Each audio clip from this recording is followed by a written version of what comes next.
My immediate first impression of the Great Bay Coast was that it was a desolate place.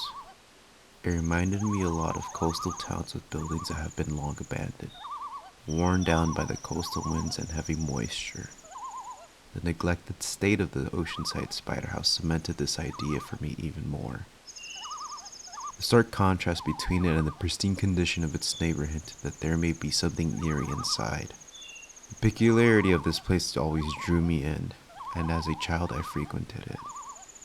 The spider house alone was perhaps a primer with my fascination in urban exploration, since that is what it felt like to me as a child.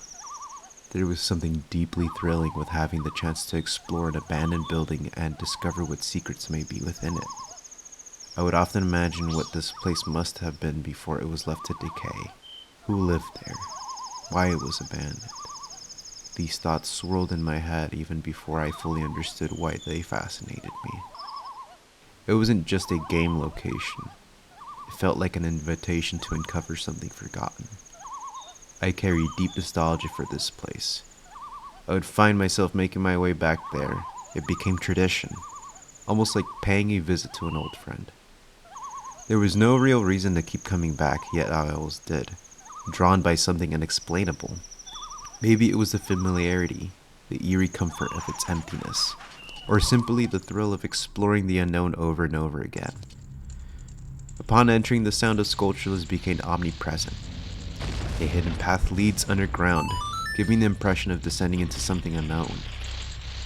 The iron gate at the bottom acts as a final barrier, separating the entrance from whatever lies deeper inside. Above it, a mask is mounted on the wall, an ominous detail that suggests there may be more to this place than it first appears.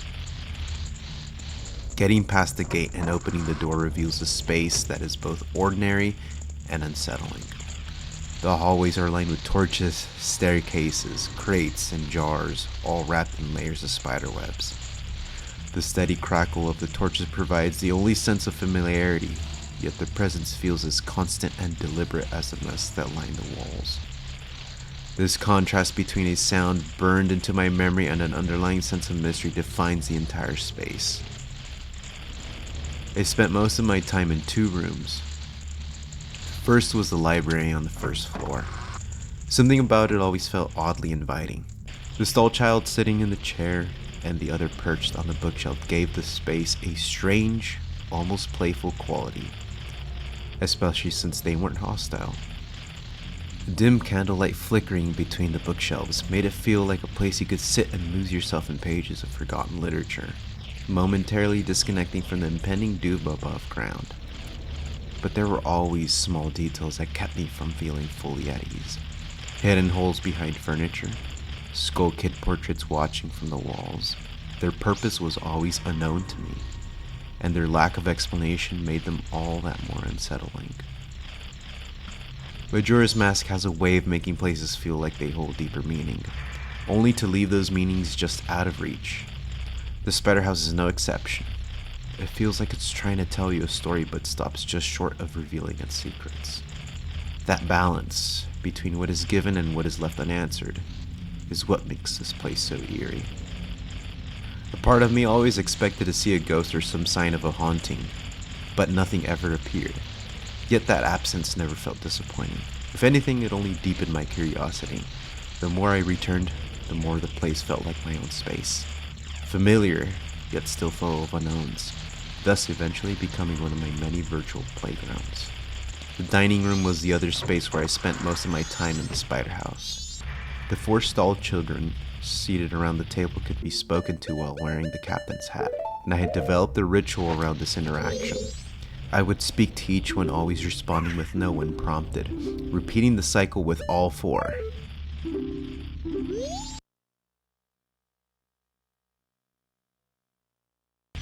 Then I would remove the captain's hat, watching as they turned hostile. From there, I would lead them to the end of the table, grouping them together until they merged into a single, indistinguishable enemy. I can't recall how many times I did this, but it became a routine, something I did instinctively every time, as if it were part of the experience itself. I often found enjoyment in the smallest, most unexpected details of a game. The Spider House, for all of its eerie mystery, became less about unraveling its secrets and more about the familiar habits I formed around it. After my first visit, I had little interest in fully exploring again. The spider house was unsettling, but in my own way, I had turned it into something familiar. A place I could return to, repeat my strange little rituals, and find comfort in patterns I created.